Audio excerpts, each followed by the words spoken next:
اور بہت عمدہ تفسیر، اگرچہ تفسیر کے نام سے آپ کو کہیں تفسیر اقبال نہیں ملے گی، لیکن کلام اقبال خود تفسیر ہے، خود دعویٰ کرتا ہے کہ میرے پیغام میں سوائے قرآن کے اور کچھ نہیں ہے۔ گر دلم آئینہ بے جوہر است، ورب حرفم غیر قرآن مزمرست، پردہ ناموس فکرم چاک کن، ای خیابہ راز خارم پاک کن۔ یہ مناجات بحضور سرور کائنات صلی اللہ علیہ وسلم، وہ کہتے ہیں کہ اے اللہ کے نبی، اللہ کے رسول، اگر میرے پیغام میں کہیں قرآن کے سوا کوئی شے شامل ہو گئی ہے میری شاعری میں، تو آپ میرے فکر کا پردہ چاک کر دیجیے۔ روز محشر خار و رسوا کن مرا، اور قیامت کے دن مجھے ذلیل و خوار کیجیے گا، اور بے نصیب از بوسہ پاکن مرا، اور مجھے اپنی قدم بوسی سے محروم کر دیجیے گا۔ یہ بات کہہ رہا ہے، اس کا دعویٰ ہے، اس نے جو کچھ کہا قرآن سے کہا۔ اس کی شاعری جو ہے میرے نزدیک، اور میں نے تو اپنی جو سورسز گنوائی ہیں کہ میں نے جو قرآن مجید کا فکر یا سوچ جو بھی آپ اسے کہیں، جو تھوڑا بہت مجھے میسر ہوا ہے، ان میں نے 8 اشخاص کو نمایاں طور پر بیان کیا ہے۔ 4 یہ ہیں دو کے جوڑے، 2 ابوین ہیں، ابو الکلام ابو العلا مودودی، ابو الکلام آزاد۔ 2 دکترین ہیں، ڈاکٹر اقبال، ڈاکٹر رفیع الدین۔ 2 شیخین ہیں، شیخ الہند مولانا محمود حسن، جن کا ترجمہ ہے قرآن مجید کا، اور اس پر حواشی ہے شیخ الاسلام شبیر احمد عثمانی کی۔ 2 ہی عین مولانا فراہی اور مولانا اصلاحی، جنہوں نے قرآن مجید کے مضامین کے اندر جو اندرونی نظم ہے اسے واضح کیا۔ علامہ اقبال میری ایک بہت بڑی سورس ہے، بلکہ سب سے زیادہ گہرا اثر مجھ پر جو ہے بچپن سے جو ہوا ہے وہ تو علامہ اقبال کا ہے۔ 5ویں جماعت کا طالب علم تھا جب ان کا یہ شعر میرے ذہن میں کہیں چپک کر رہ گیا ہے، جواب شکوہ کا، وہ زمانے میں معزز تھے مسلمان ہو کر، اور تم خوار ہوئے تارک قرآن ہو کر۔ پھر علامہ اقبال نے مغربی فکر پر شدید تنقید کی، بہت بڑا ناقد، اور خاص طور پر مغربی تہذیب جو ہے اس کی نفی کی۔ یہ سارا کام کیا، اور اس سب سے بڑھ کر وہ تجدید ملت اسلامی کا علمبردار برکت صاحب نے آیا۔ اس نے خوشخبری دی کہ دنیا میں اسلام کے غلبے کا دور آنے والا ہے۔ ملت اسلامیہ جو اس وقت دبی ہوئی ہے، پسی ہوئی ہے، پوری دنیا میں پامال ہے۔ آپ کو معلوم ہے کہ پہلی جنگ عظیم کے بعد کیا صورت ہو گئی تھی؟ سلطنت عثمانیہ کے جب دھجیاں بکھیر دی گئیں، اور کولونیل امپیریلزم جو ہے پورے عالم اسلام پر حکمران تھا، پورا عالم اسلام جو ہے محکوم، اگرچہ یہ دبے ہوئے ہیں، پسے ہوئے ہیں، گرے ہوئے، لیکن ان کا دوبارہ غلبہ ہوگا، یہ ابھریں گے، ملت اسلامیہ کی تجدید ہوگی، اسلام کی نشأت ثانیہ ہوگی، اسلام کے روشن مستقبل کے مبشر بن کر علامہ اقبال سامنے آئے۔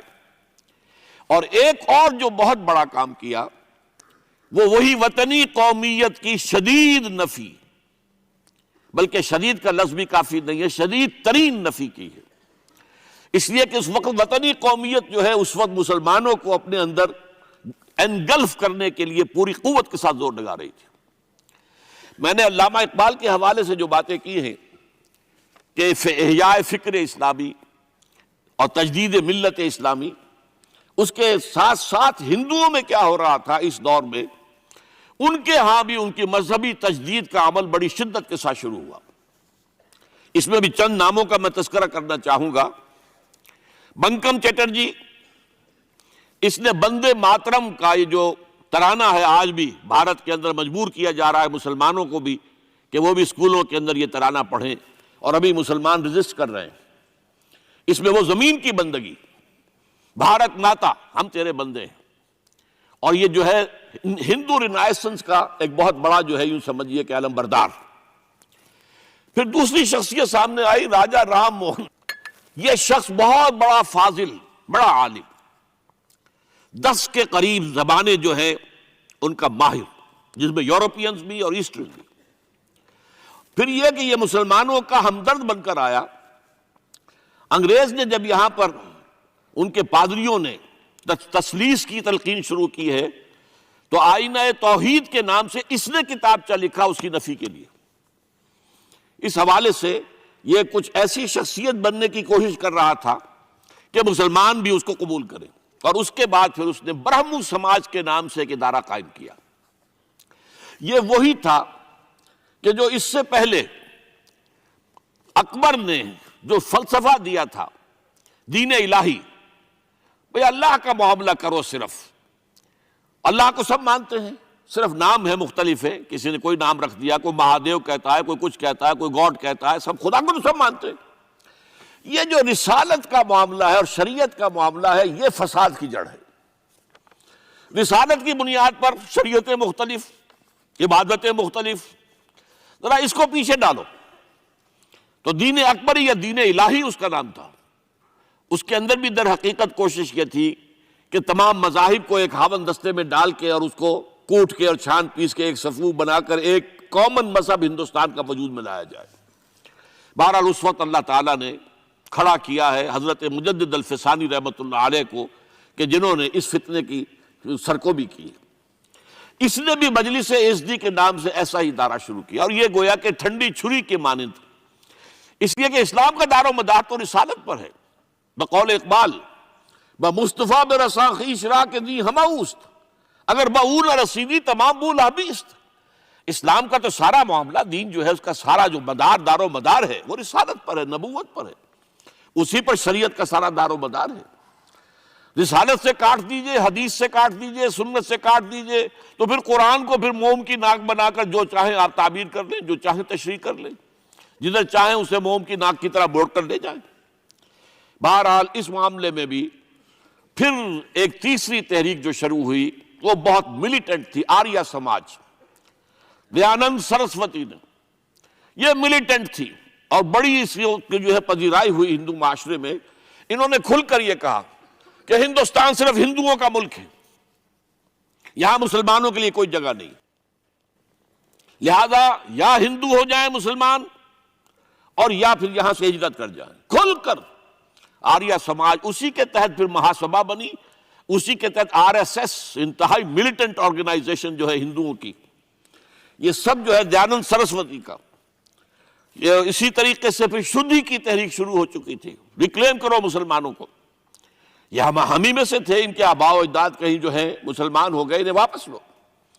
چنانچہ راجستھان کے علاقے میں جہاں بڑی جہالت تھی، مسلمانوں میں علم نہیں تھا، بس کہیں بزرگوں کے کسی زیر اثر فیض سے، کسی صوفی کے، وہ اسلام تو لے آئے لیکن تربیت کا کوئی انتظام ہوا ہی نہیں، مسلمان حکومتوں نے کیا ہی نہیں، کچھ بھی نہیں کیا۔